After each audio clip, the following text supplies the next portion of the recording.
Ladies and gentlemen, today we're going to be discussing the untold story of Straight from the Lab 3 and the secret behind why over 25 Eminem songs leaked to the public. A story that has a little bit of everything: broken friendships, rivalries, hatred and betrayal. Not to mention, the literal FBI had to get involved in this story. Ever since the Straight from the Lab 3 music leaked, there have been some very harsh threats towards some of the members in the community, including me. But before I can explain to you why these threats were made, I'm gonna have to catch you guys up to speed. Our story begins on January 12th, 2025. In the afternoon of this seemingly normal day, something major happened completely out of the blue, which came as a shock to everyone. YouTube user The Soul Intent Enthusiast randomly uploaded 14 brand new, never before heard Eminem tracks onto his YouTube channel under the name Straight from the Lab 3. Now, if you're unaware of the significance of the Straight from the Lab series, in short, Straight from the Lab is an unofficial series of bootleg Eminem projects which included leaked, unreleased Eminem music. The first two Straight from the Lab projects came in 2003 and 2011, and lo and behold, some 14 years later, we got the official, well, unofficial, but you know what I mean, third installment, Straight from the Lab 3.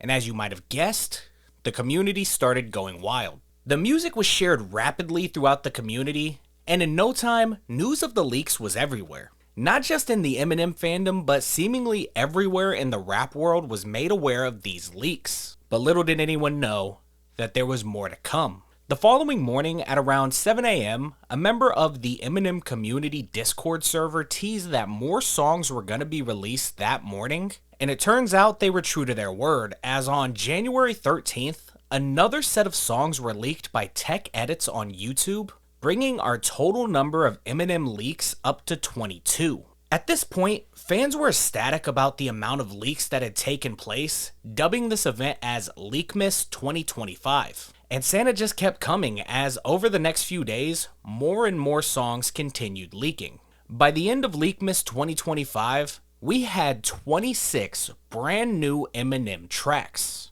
Now obviously everyone in the community was beyond ecstatic to have the new Eminem music, but there was still a lot of questions that needed to be answered. Mainly, where did this music come from? And why was it randomly uploaded out of the blue?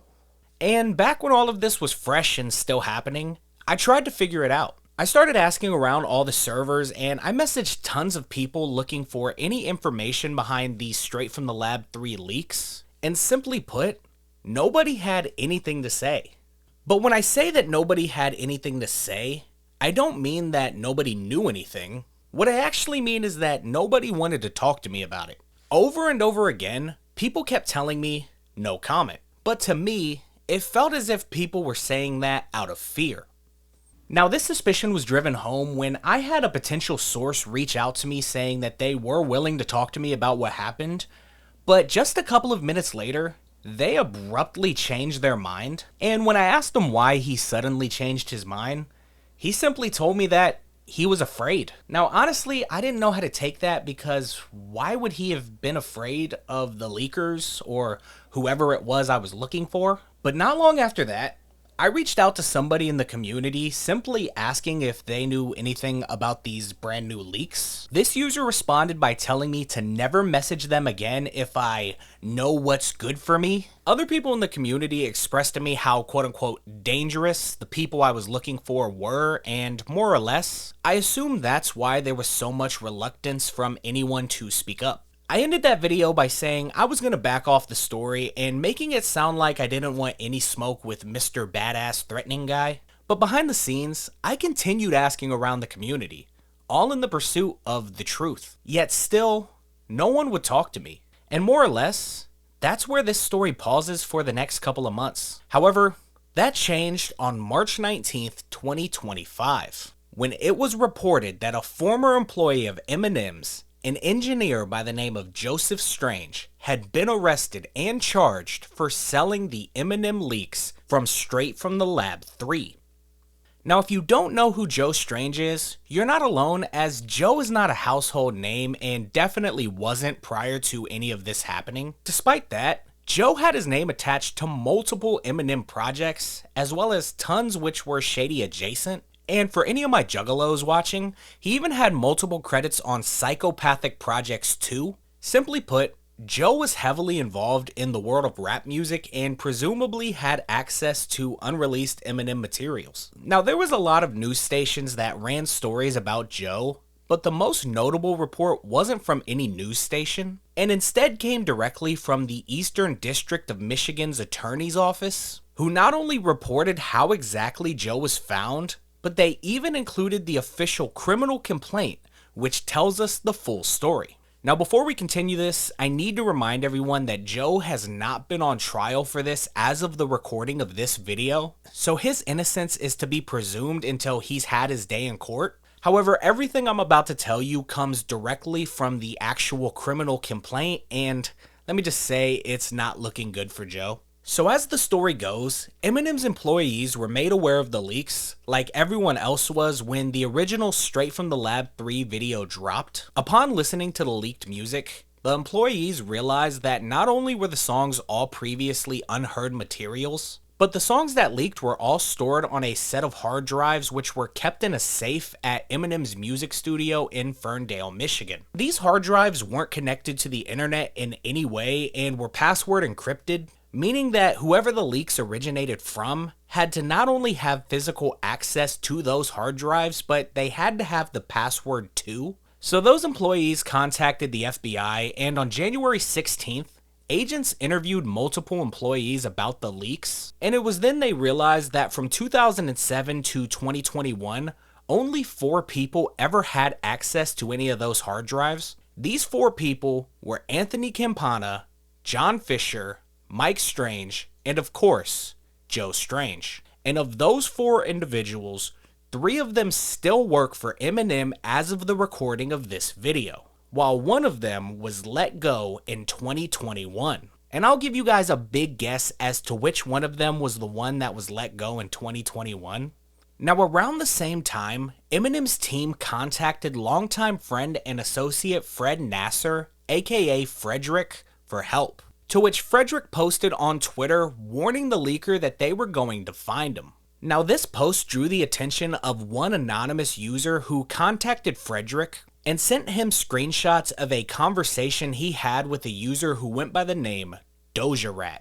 In those screenshots of the conversation with Doerat, Rat claimed that he purchased the songs from a man named Joseph Strange and had paid Strange $50,000 for the music. Doja also told the anonymous tipster that Strange claimed to own over 300 songs, as well as handwritten lyric sheets from Eminem. But the biggest thing that came out of these screenshots was a picture that Strange had sent to Doja, which showed a folder full of contents that Strange had access to.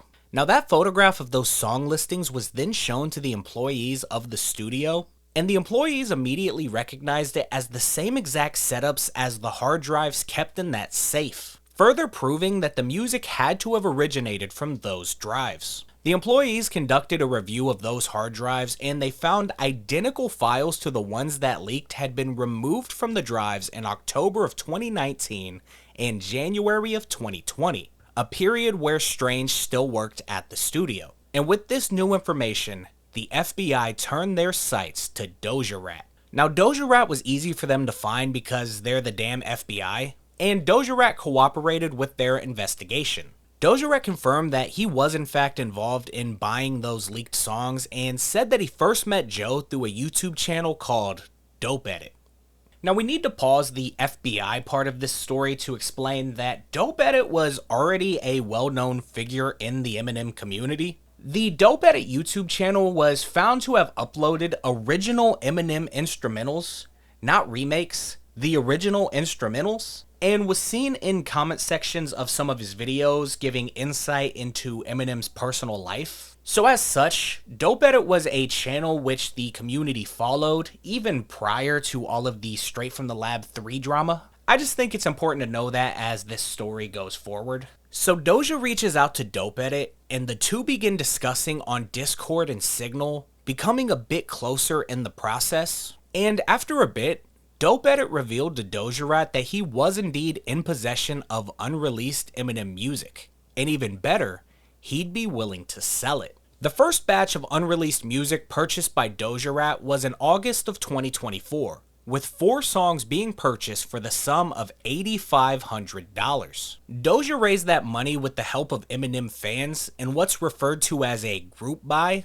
the common practice in hardcore communities where groups of fans will raise money together to purchase unreleased music. But Doerat needed to get people together for said group buy, so he reached out to another individual named Cali Kush. Cali Kush helped Doja organize the group buy, and after setting up a small trusted group of Eminem fans, they were able to make the purchase. But there's another important factor which was revealed during the FBI's interview with Cali Kush. So as it turns out, Cali Kush was involved in a completely separate group buy prior to ever being personally involved with Doerat, where Cali and a group of fans led by a user named ATL had purchased 3 unreleased Eminem songs in July of 2024, and that music was also sold by Doerat, aka Joe Strange. Joe asked the group for $1,000 via Venmo, and the FBI was then able to confirm that those payments were indeed paid to an account owned by Joseph Strange. Doja, Cali, and the rest of the group purchased more songs over the next 6 months, totaling up to 25 songs, piling up to a grand total of $50,000 in Bitcoin. At this point, the FBI had more than enough information pointing towards the leaker being Joe Strange. And on January 28, 2025, the FBI raided Strange's residence and found tons of materials in the process. Amongst what they found were hard drives full of music from Eminem and other shady artists, original lyric sheets, and even a VHS tape which contained an unreleased Eminem music video.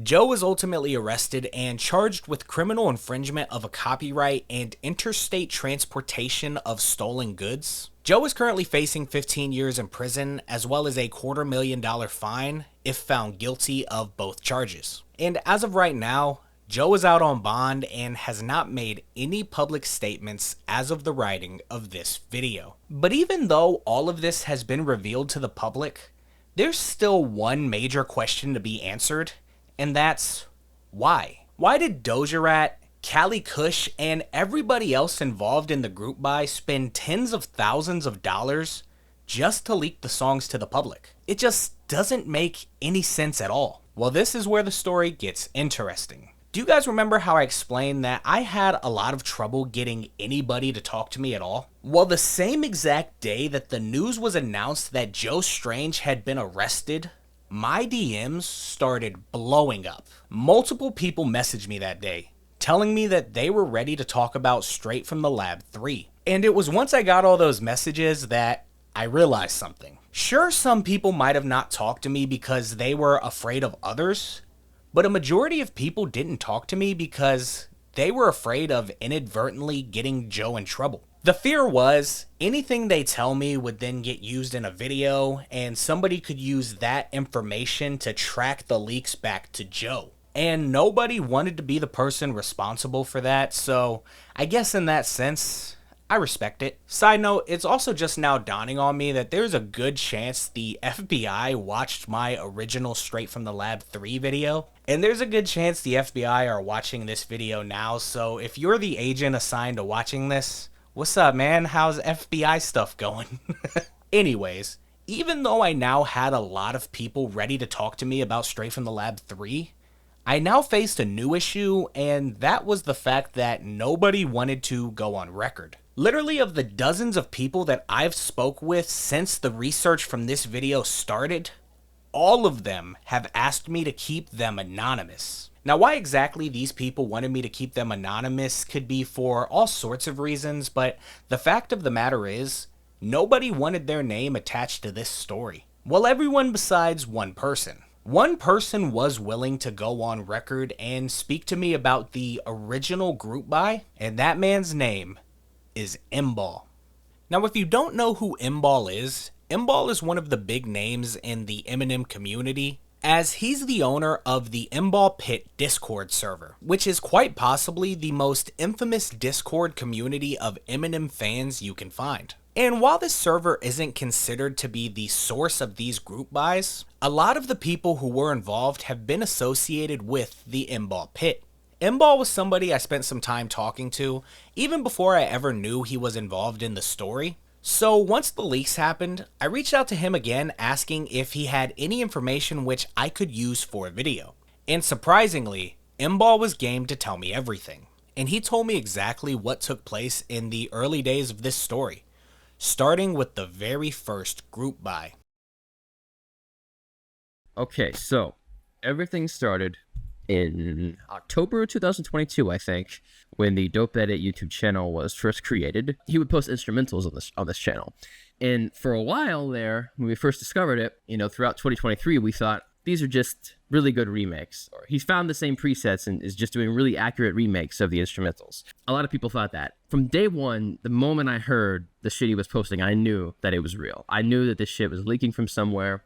I knew that there's no way that it could be a remake, because there's something you can do with an instrumental or an acapella or any sound really that's called phase inversion. We started to realize that it was something more than that, because I don't remember when the upload was, but he posted the original instrumental to the Careful What You Wish For version from 2006.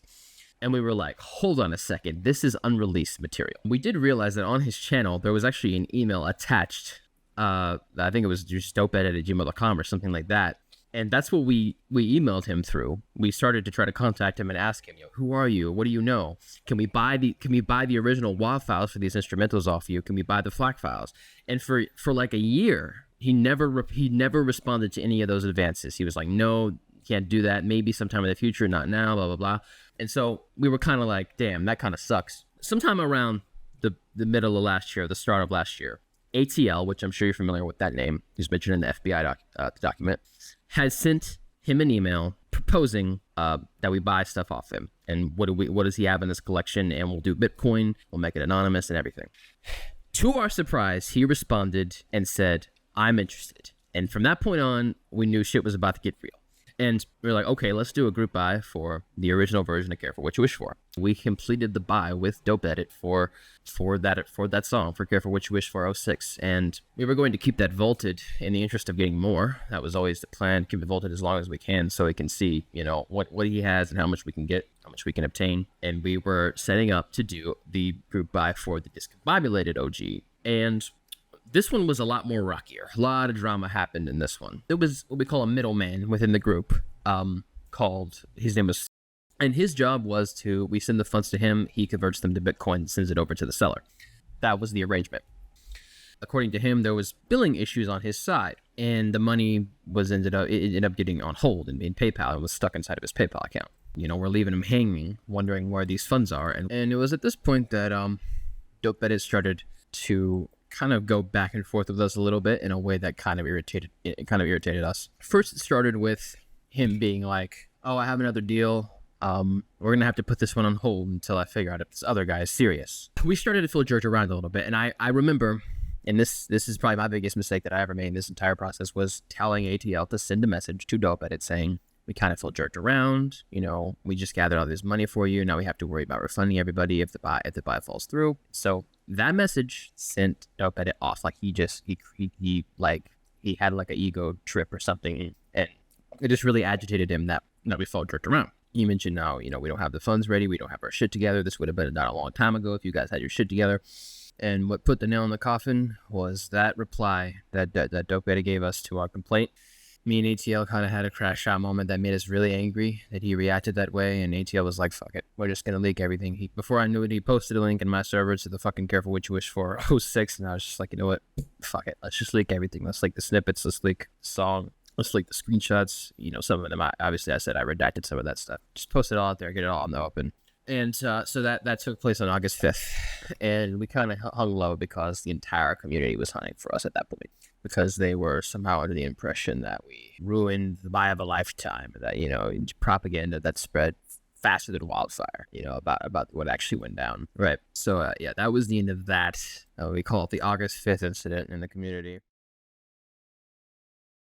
So as you guys just heard Mball explain, the group that had purchased those original 3 songs ended up falling out with Doerat once Doerat found a new buyer. And as we learned earlier, that new buyer was Doerat. But what if I told you that Doerat wasn't just some random guy who ended up falling down the Doerat rabbit hole by total coincidence? What if I told you that Doerat was actually involved in the original group? Now, it's from this point forward that it's important to remember that this story might be slightly out of order, as I'm trying my best to piece everything together based on all the information that's been supplied to me from over 30 different sources.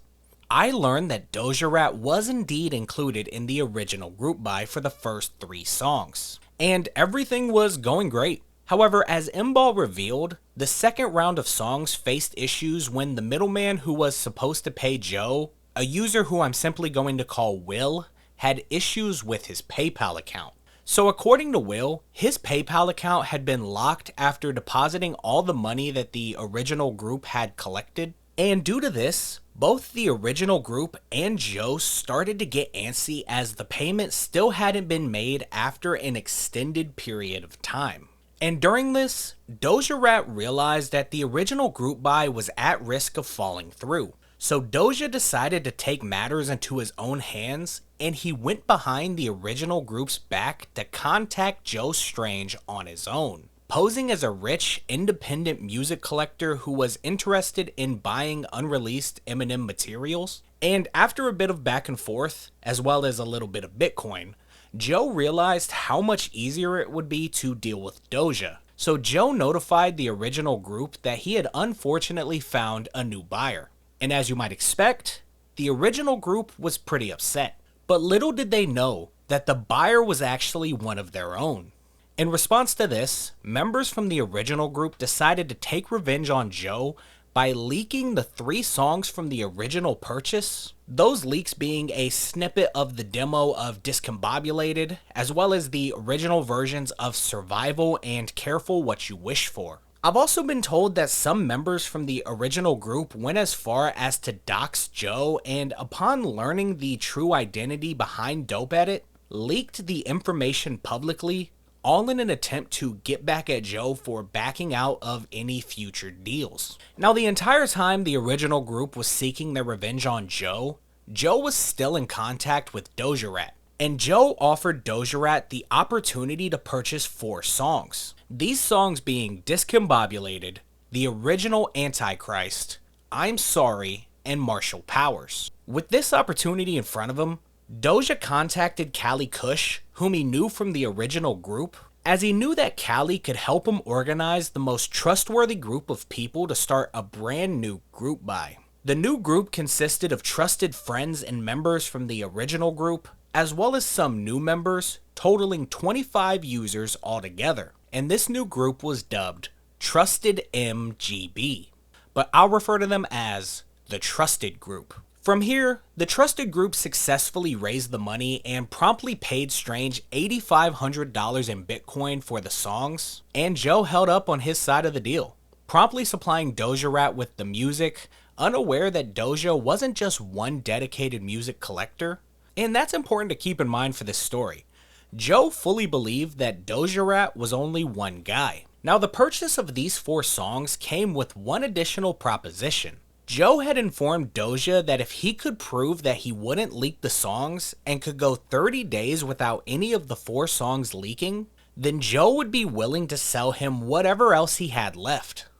Those 30 days had came and went, and no one in the Trusted Group leaked anything, meaning that the group now had free reign to buy anything Joe had, and they did just that. The first purchase made after the 30-day grace period was for multiple songs, including Sociopath with 50 Cent, Trade Off with Slaughterhouse, and the infamous Suge Knight diss, which we now call Smack You but had an original placeholder name of Suge Shot Me. The Trusted Group then took all of the group bot tracks as well as the previous leaked Careful What You Wish For demo track and compiled an official track list for the very first iteration in the true original version of Straight from the Lab 3, which was only accessible for people within the Trusted Group. One of my sources has even supplied me with the original artwork created for the original version of Straight from the Lab 3. Another month or so later, Doerat once again made arrangements to purchase another round of tracks, this time purchasing My Darling Demo, the original Christopher Reeves meant for Encore, a skit with Paul Rosenberg, and 2 separate versions of Sexual Healing. Again, the Trusted Group compiled these new tracks onto a project which they named the Lab Leak EP, which again included original artwork for that project that you're seeing right now. Doja contacted Joe one final time in December to purchase the rest of what he had, which was tons of alternate versions of songs, acapellas, and other demo versions of tracks. And in January, the final official purchase was compiled. And once again, they compiled everything they had just received onto one final project. Music to Be Murdered by Side C, The Demos. And it's important to say that some of these demo tracks I wasn't even aware of being in existence until my research for this video. But the most notable thing that was included on this project was an extended version of Superman. Across these 4 purchases, their grand total ended up being over $50,000 in Bitcoin. And that left the small army of fans with 3 brand new underground projects full of music which would make any Eminem fan happy to hear. And this is where the story should have ended, but as you might expect, with so many people involved in the Trusted Group, soon enough, things started to go wrong. The first issue came with a user that we're gonna call Matt. Only a few weeks after getting the first 4 songs, Matt was caught contacting another member of the community, ATL, telling him practically everything that had been happening with the Trusted Group's group buy. Matt went on to leak snippets of Antichrist, I'm Sorry, and Marshall Powers to ATL. The Trusted Group immediately kicked out Matt, but they faced the issue of Matt still being in possession of several of the songs from the group buy. This meant that even though everyone wanted Matt gone, they had to act as if they still liked him, promising that if he was a good boy, they might just let him back into the group eventually. And that ended up working. Not long after that situation, those same snippets ended up leaking publicly, and originally, the entire Trusted Group thought it had to be Matt who did it. However, they realized that the leaks had originated from another member, who we're going to call Luna. Luna was a member of both the original group as well as the Trusted Group, so they too had access to the snippets as well. Now that situation, as well as a couple other close calls with songs leaking, caused the Trusted Group to form another group, which they called the Leak Enforcement Agency. The Leak Enforcement Agency included several already established members from the Trusted Group, as well as some new people, totaling around 10 members, who all had one simple goal: contain the leaks. Now for starters, the LEA included moderators from both MBall as well as the Eminem Community Discord server who secretly watched for anyone talking about the leaks. When someone did talk about them, they were banned from the servers. Additionally, the servers added the name Joe Strange to their list of banned words, meaning no one could even type his name in chat even if they wanted to. They also kept an eye on forums, waiting for anyone to mention the leaks, and would immediately downvote and report any comments that did. The wildest thing though is that the LEA had a special team of users who were well versed in making AI music, and they were able to make their own fake Eminem snippets, which were then posted on YouTube en masse, all to clutter up the search results whenever someone posted a real leak, such as this video of the Marshall Powers snippet, which was on YouTube several months prior to Straight from the Lab 3. What up guys, it's Future Kobe here. I just wanted to break in and explain to you guys what I mean when I say AI Eminem snippets. But before I explain to you guys one method of how to achieve a fake Eminem snippet, I need to clarify that I am not glorifying nor promoting this dishonest behavior. Instead, I'm educating you guys on how one might go about making one of these leaks. Now, it's as simple as taking some audio that you want to change to Eminem's voice, such as this 10-second rap I recorded. Then you go to a website like Voice Stars and travel to the Eminem AI voice bot. You upload your audio and then generate a result. Once the audio is done, you can listen to it and you'll see it does now sound like Eminem, but unfortunately I can't play the audio because Voice Stars owns the copyright. Now somebody can still tell it's AI if they know what they're looking for, so what you're going to need to do is record the new AI snippet secondhand. You can achieve this with your phone or something, and then you take that recording, attach some Eminem artwork to it, save the video, and finally upload the video to YouTube, claiming it to be an official leaked Eminem snippet. Now, I don't know if this is how the leak enforcement agency went about making their AI snippets, but this is one way to achieve the same goal. And it's also worth noting that this is how a scammer might trick somebody into sending them a lot of money in Bitcoin in exchange for music that never existed. There are tons of AI voices on Voice Stars alone, which just goes to show how easy it is for somebody to scam people. Which is why you should never try to buy leaks, but nonetheless, let's get back to our story. So basically, whenever a real snippet was posted, fake AI snippets were posted in droves, so people would have a hard time finding the real snippets, and even those who did would think the snippet was AI like all the others. And this was actually suggested to me back when my original video on the topic was being made, so it turns out that theory was correct this entire time. Now, I understand all of this sounds fun and funny, but I need to remind you guys that the entire reason why the leak enforcement agency was brought on in the first place was to try to contain the leaks, also Joe wouldn't end up getting caught. Even the AI music stuff sounds fun on paper, but the truth of the matter is that if Joe ended up getting caught, not only did their chances at buying brand new leaks go away, but Joe could get into some very serious legal trouble. But eventually, they couldn't fight off every threat, and their biggest threat was a user that we're gonna call Val. Now, Val was an active member of the Eminem communities and had no history of anything negative whatsoever. Seeing as how Val was a good standing member of the original group with no history of drama, Val was not only invited to join the trusted group, but was also a very active member in its activities. But behind the scenes, Val was going around talking to people about the leaks. And upon his realizing that these songs could be very valuable to others, he began attempting to sell the songs quietly within the community. Some snippets of songs wound up leaking publicly on Discord. Users in the trusted group were able to track the leaks back to Val, but just like Matt, Val had access to the leaked songs. Not to mention, he had much more than Matt ever did, so Val could leak almost everything if he really wanted to. This led to Val being, quote, babysat over the next few months, which not only included several tense chats about not leaking the music, but members of the trusted group were even forced to play Fortnite with Val against their will. Yeah, forced Fortnite participation. This story has everything. This cycle went on for a bit, Fortnite and talking about not leaking, but all the Fortnite in the world couldn't stop Val, as Val continued trying to sell the songs in secret.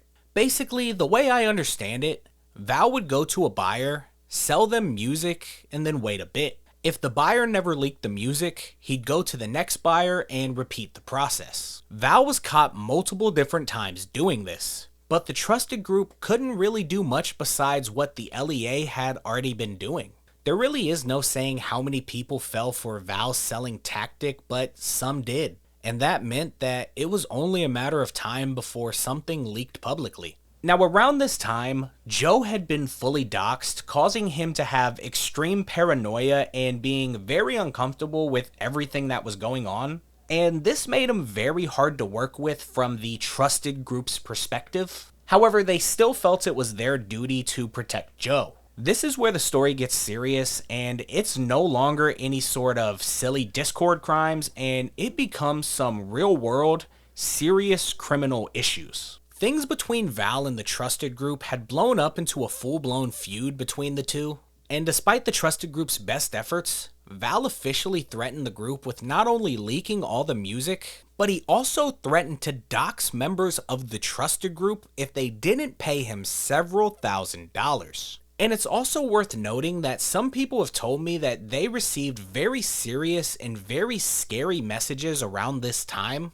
Val continued his cycle of selling and was once again caught trying to sell music to a small group of people. And in the span of only a few days, he had leaked 5 of the songs from the group buy to people outside the trusted group. And it was here that the trusted group officially realized that the writing was on the wall. And sooner or later, all of their music was going to end up leaking. However, they decided as a group that their last act together would be getting their revenge on Val. So Val had already made a few bucks off selling the trusted group's leaks, but seeing as how the gloves were off, he was aiming to sell as much as he had to as many people as he could before it all would eventually leak. So the trusted group decided to take away Val's chance at getting paid and take away his satisfaction of knowing he messed everything up by leaking all the music Val had access to publicly. And that leak was the original upload by the Soul Intent enthusiast. The cover included in that video was the original cover, but the trusted group added the Kulo and Section 80 references to throw any researchers off the trail for as long as possible. Val no longer could get the last laugh, but this plan backfired on the trusted group too.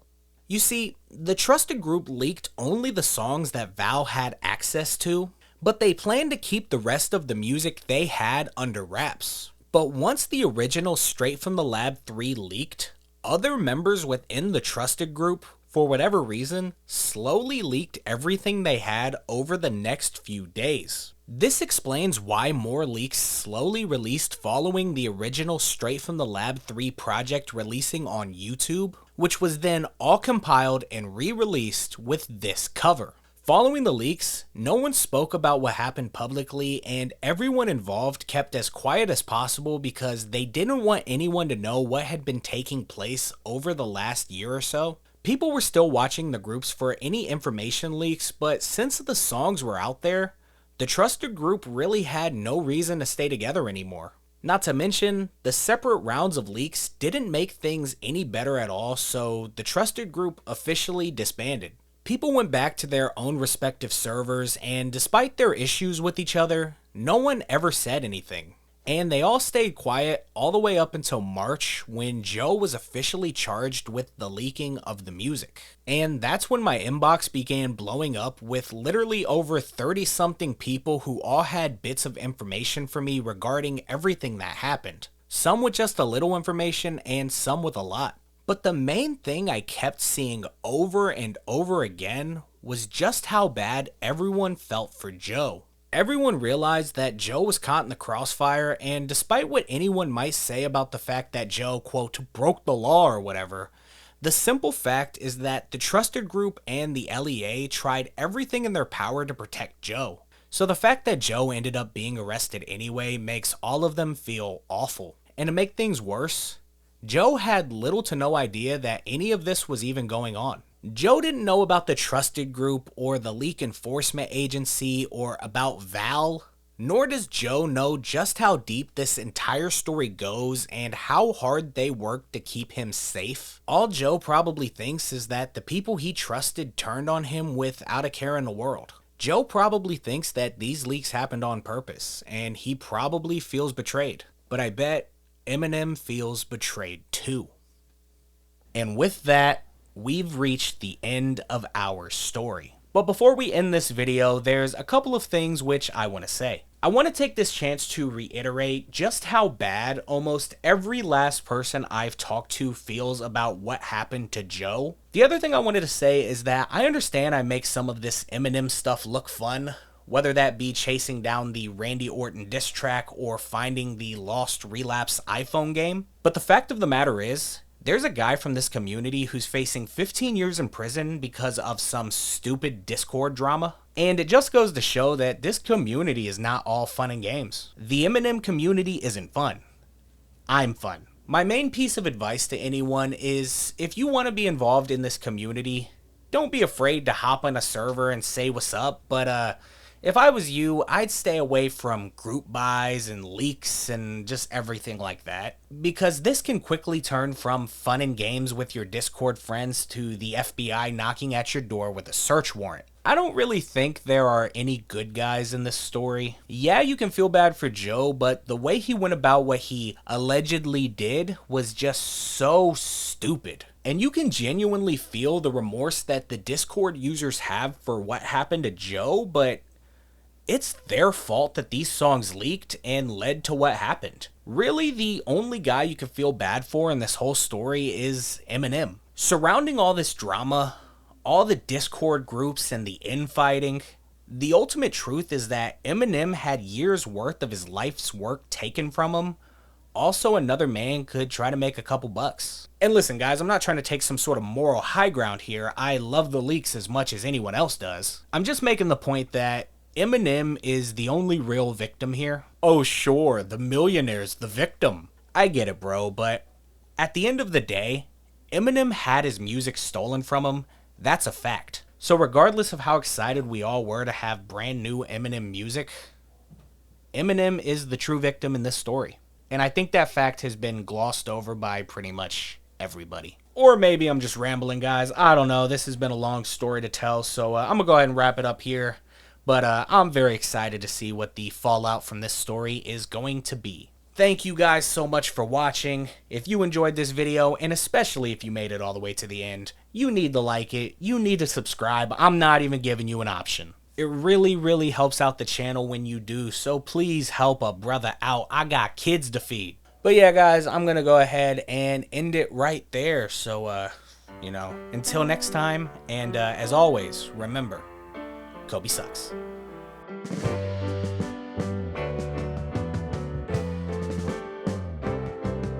Sitting in the basement apartment I rented with you.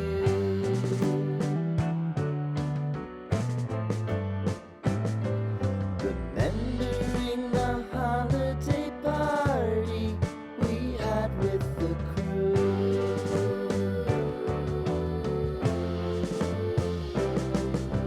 Romeo was roaming the garden. Saturday was spent in a parking lot.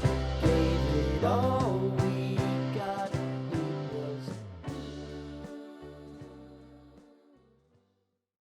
One more real quick thing.